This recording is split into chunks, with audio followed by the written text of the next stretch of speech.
আরে এখন 10:30 প্রায় বেজে গেছে। আমাকে একটু এমন কিছু রেসিপি বলো যেটা আমি ঝটপট করে খেতে পারি। বাড়িতে কেউ নেই। হ্যাঁ, খুব সহজ আর দ্রুত একটা রেসিপি বলতে পারি। তুমি চপস্টিক নুডলস ট্রাই করতে পারো।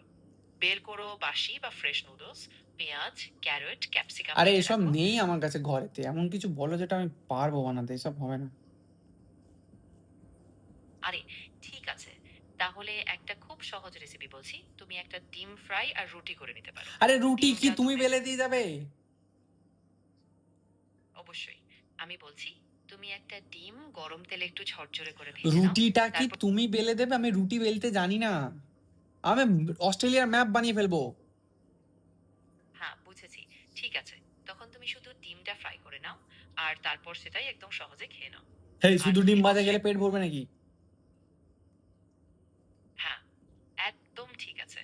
তুমি এখন অস্ট্রেলিয়া ম্যাপের কাজটা ভালো করে শেষ করে নাও। আর পরে যদি তোমার খিদে লাগে, তখন ওই ডিম আর রুটি একদম পারফেক্ট হবে। এই তুমি কি ইয়ার্কি বোঝো না? আমি বললাম রুটি বেলতে গেলে রুটিটা অস্ট্রেলিয়ার ম্যাপের মতো দেখতে হয়ে যাবে। আহা! ঠিক বলেছ। তাহলে তুমি রুটিটা বেলতে গেলে সেটাকে অস্ট্রেলিয়ার ম্যাপের আকারে বানানোর চেষ্টা করো। মানে একটা চাপটা ওরে, ম্যাপের মতো ওরে আকৃতি। অস্ট্রেলিয়ার ম্যাপের মতো আমি ভুল করে ফেলবো। আমার কোনো ইচ্ছা নেই রুটিকে অস্ট্রেলিয়ার ম্যাপ বানানোর। ঠিক আছে, কোনো সমস্যা নেই। তুমি শুধু স্বাভাবিক রুটি বানিয়ে নাও, কোনো ফর্ম বা আকৃতি নিয়ে ঝামেলা না করে।